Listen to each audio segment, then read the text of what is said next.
You no longer have a place in this house. Have you moved out yet?" Eagerly trying to kick me out, my mother-in-law stood there, with my husband and his mistress holding hands behind her. "Oh, you're still here," the ex-wife. "Please leave soon, darling," the mistress said in a high-pitched voice. And my husband, Ken, agreed with her. "Just take Catherine with you and go." I had devoted myself to this family day and night for the past 6 years, and all I got in return was cheating, insult, and a one-sided divorce. "I'll be leaving then. Thank you for everything," I said, trying to appear as composed as possible, and flashed a smile. "Come on, Catherine," I said, reaching out to my daughter. Watching me, my Mill remarked, "You really lack charm. We'll be changing the locks. Don't come crawling back." Hearing this, Ken and his mistress laughed mockingly. "They won't be laughing for long. Watch out, my revenge is already underway. My name is Jessica. While I was dating Ken, I lost my parents in a car accident. They had always told me to build a happy home. Having lost my loving parents so suddenly, I was in deep despair. Ken, who I was dating at the time, was caring and attentive, and I always felt a maternal instinct towards him. He introduced me to his family as his fiancée. My first impression of my Mill was of a lovely lady. She warmly welcomed me into their splendid house. To me, who had lost my warm family,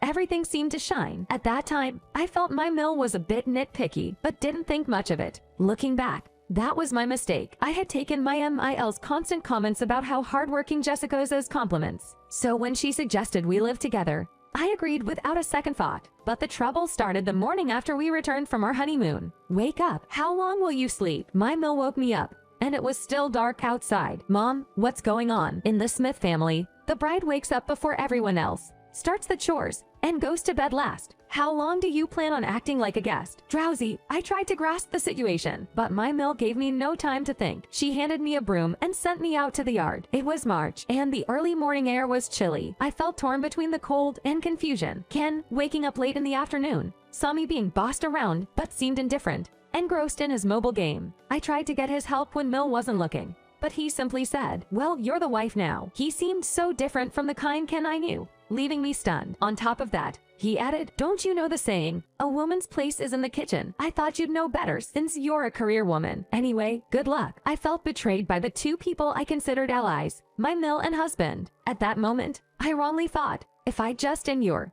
everything will be okay. The words of my late parents, urging me to build a happy home, weighed heavily on me. And so my nightmare began. One night, as I was scrubbing the sink, my Mill in her pajamas walked in. "You're really slow. You're still not done. You'll gain weight if you eat at this hour, so you probably don't need dinner anymore." Saying that, she threw my dinner in the trash right before my eyes. "That's too much," I protested. But she glared at me. "You're getting arrogant just because you're in a bit." I had never been spoken to like this before. "Well, I'm going to bed. Make sure you polish the tub until it shines." She left, and I was alone, gritting my teeth. A few years into this shocking married life, I was still being bossed around by my Mill. Proud of marrying and having children at a young age, she constantly treated me like an old lady and nagged me about having a grandchild. Being pregnant, giving birth, and raising a child while constantly hearing her nitpicking was brutal. "You're not a proper wife unless you give birth to a boy." Around the time our daughter, Catherine, turned 1, I went back to work despite my MIL's objections. It's pitiful to leave your child in daycare. Hearing such words every day was painful. But then, something even more shocking happened. Without consulting me, Ken quit his job. "But Jessica makes more money than I do. It's a hit to my pride. If she loves working so much, she might as well support me," said Ken. "What are you talking about? Catherine's education is expensive. Didn't we agree before we got married to both work and support the family?" I argued. However,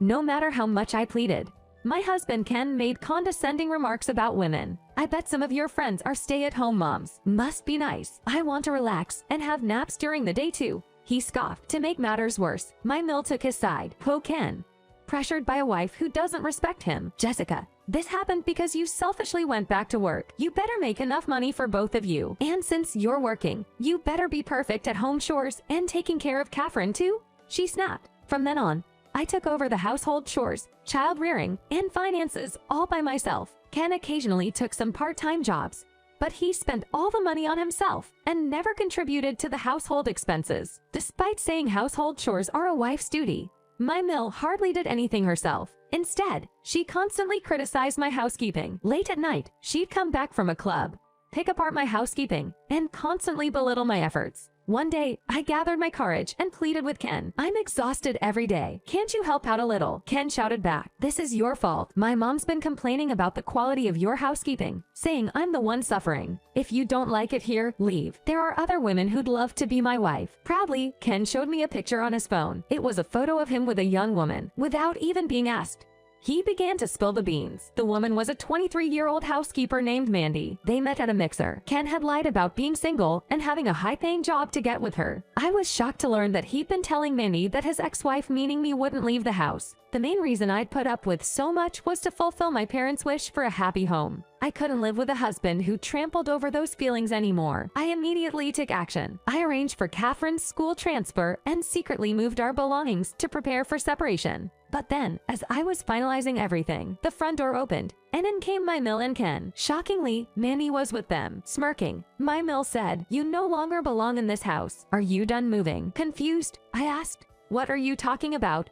My Mill replied, "Haven't you checked your messages?" Sure enough, there was a message from her, which I had missed because of the move and Catherine's activities. She continued, "Mandy is more suited to be part of our family than you. She reminds me of myself when I was younger." Beside her, Mandy giggled. "Oh, are you still here? Please leave. Former Mrs." I glared at Ken, who was holding Mandy's hand. "What do you think?" Deep down, I still hoped he might side with me, but Ken simply replied, "Just take Catherine and leave." I made up my mind. For 6 years, I had given my all to this family. Their response was nothing but heartbreak and anger. But this was not the time to explode. "I'm leaving. Thanks for everything," I said, forcing a smile. "But before I go, can you stamp this for me?" I pushed a pre-filled divorce paper towards him, and he signed it reluctantly. Seeing me take Catherine by the hand, my Mill taunted, "Don't ever come back. We'll change the locks. Don't even think about crawling back." Ken and Manny laughed. Little do they know, my revenge has already begun. Choosing a secured apartment complex was a wise decision. Just a week after moving out,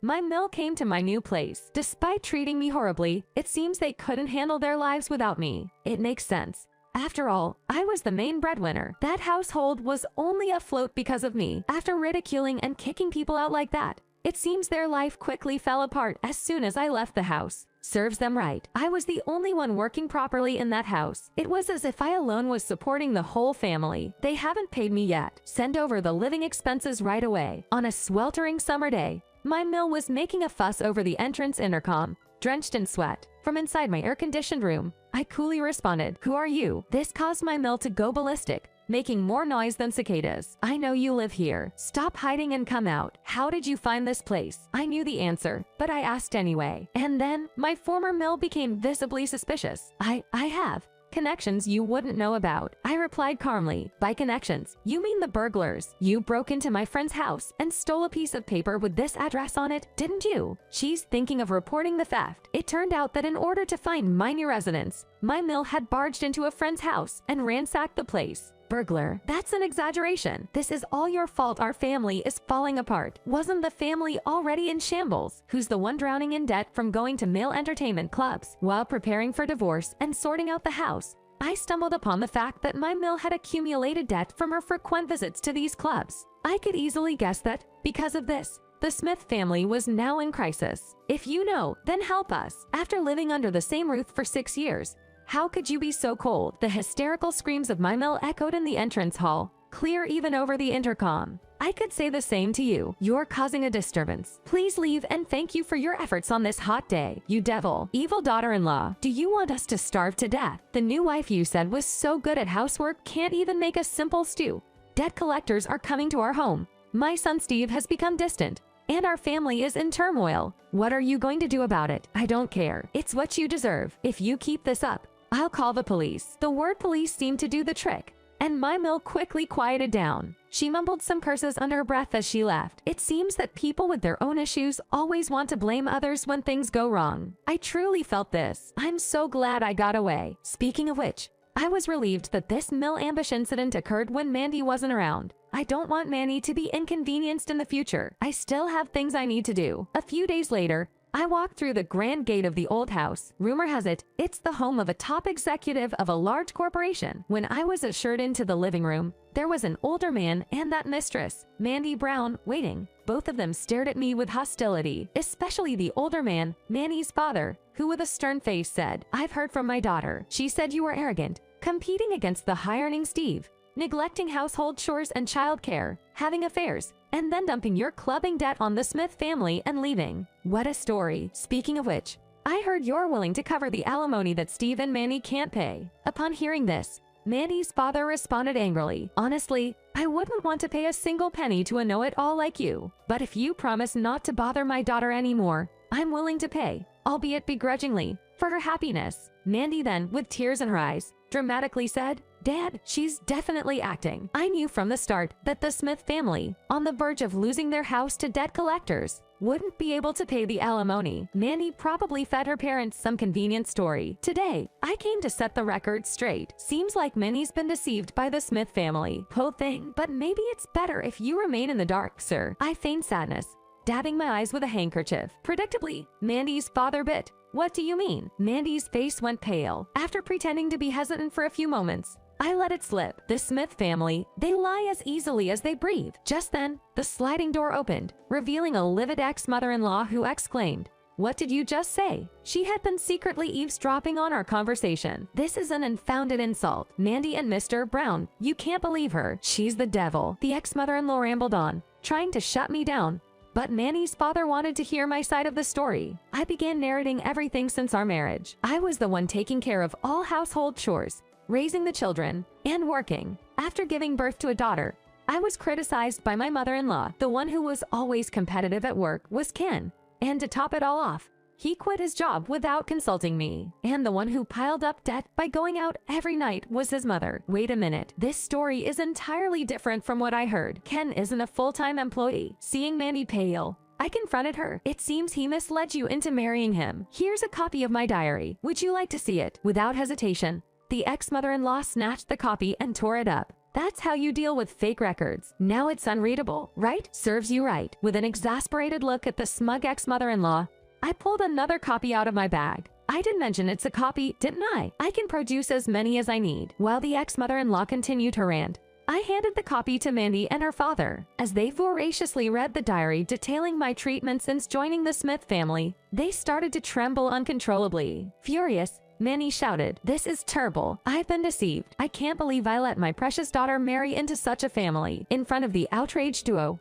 I calmly placed a voice recorder on the table. "Would you like to listen to this too? It's one of the proofs of the insults I endured." The moment I pressed the play button, the recording of the day I was kicked out of the house started to play. "Ek, are you still here? Our former wife. Could you please leave?" Mandy's previously furious face turned pale as she recognized the voice and started shaking her head in denial. "That's not me." But her father's stern gaze settled on her. "Isn't that unmistakably your voice, Mandy?" His anger now directed towards his daughter. He said, "I always told you to be responsible for your words and not to cause trouble for others. Yet you insulted and drove out an innocent woman like Ken. It wasn't me. I was deceived." The unrepentant Mandy was now confronted by the ex-mother-in-law. "What are you talking about? You were the first to suggest we should get rid of Ken. I won't let you forget that." "No way. You were totally on board with it." The two were at odds. Tired of their bickering, I played my final card. "I overheard you and Ken video chatting. Here's the footage." I played a video on my phone where Ken, sitting lazily on the couch,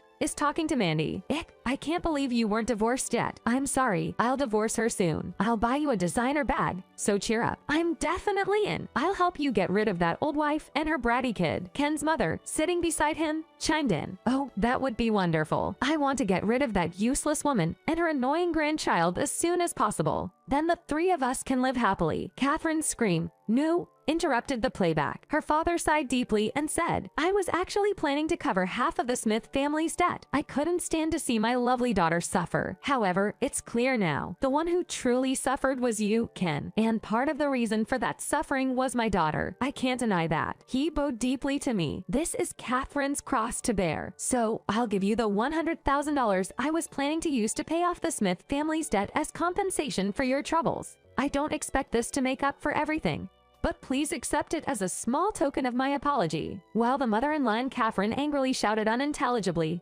Catherine's father remained resolute. A month of peaceful days followed, just for my daughter, Catherine, and me. I saved the money I received from the Brown family, Manny's family, for the future, and lived modestly. But then, an unexpected visitor appeared, my ex-husband. It happened when Catherine and I were returning from her sports day event. "Let's have Catherine's favorite tuna salad today. What do you think?" While chatting and walking, A familiar voice from behind a tree shouted, "Catherine." I turned around and there stood my ex-husband, Ken. "It's been a while. Have you been well?" "Dad," shielding a frightened Catherine behind me, I coldly said to Ken, "What do you want? I'll report you for stalking. You know, don't be so hostile. You know, that feisty side of you is kinda cute." His condescending tone gave me chills. Ken continued, "Let me buy you two something nice. Catherine, you used to like those pretty Charmstar dolls, right? And Jessica, maybe some jewelry or designer clothes. Enough with the games. Where are you getting the money for all that? Come on, why not? What do you say we all live together again? If you can't stand my mother, we can live separately. We used to love each other, didn't we?" Absolutely no sense of guilt. This man seemed to conveniently forget all the wrongs he had done. Beyond being annoyed,